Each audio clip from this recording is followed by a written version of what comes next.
রাজ্যের রাজনীতিতে এবার যেন নতুন সুর, আবেগের বদলে উন্নয়নই হয়ে উঠেছে মূল আলোচনার কেন্দ্রবিন্দু। এমনটাই ইঙ্গিত মিলছে ত্রিপুরা জনজাতি সমাজের অবস্থান থেকে। দক্ষিণ ত্রিপুরা জেলার শান্তিরবাজার মহকুমার কাঠালিয়া বাজারে অনুষ্ঠিত হল এডিসি নির্বাচনের একটি গুরুত্বপূর্ণ জনসভা।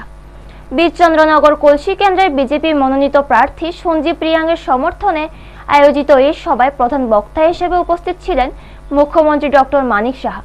জানা যায়, এলাকার 56টি পরিবারের মোট 183 জন ভোটার বিরোধী দল ত্যাগ করে ভারতীয় জনতা পার্টিতে যোগ দেন। মুখ্যমন্ত্রী নিজে তাদের হাতে দলীয় পতাকা তুলে দিয়ে দলের স্বাগত জানান।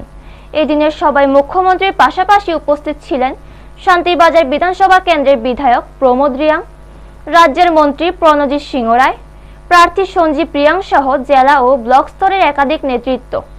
নির্বাচনের প্রাককালে এই বৃহৎ যোগদানকে রাজনৈতিকভাবে তাৎপর্যপূর্ণ বলেই মনে করেছেন বিশ্লেষকরা।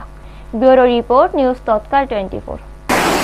নিশ্চিন্ত দিনে মহারাজ ফাইনাই কা ফাইনাই বিনি বিনি বিনি সামতনায় আইব ভাষণ দিব, যাইব দিল্লি, যাইব কলকাতা, প্লাস 5 বছর যে রামাইম যেটা এডিসি নেতারাও এমডিসি রাও সুইজারল্যান্ড, দুবাই বড় জায়গা থাঙে তো বা জায়গা ঘুরে পায়া আবার চিনি আইনি রাং বাসে এডিসি যে উন্নয়ন খেমা রাং আবার রাং বাসে ব্রং বেড়াইও তাও উঠি আফাই ফিয়া তাও মা সাফিয়া থাংসামা আলা সিয়ালে তোমা থাংসা তো আমার তো ভিতরে তোমা মা তো বিসাদে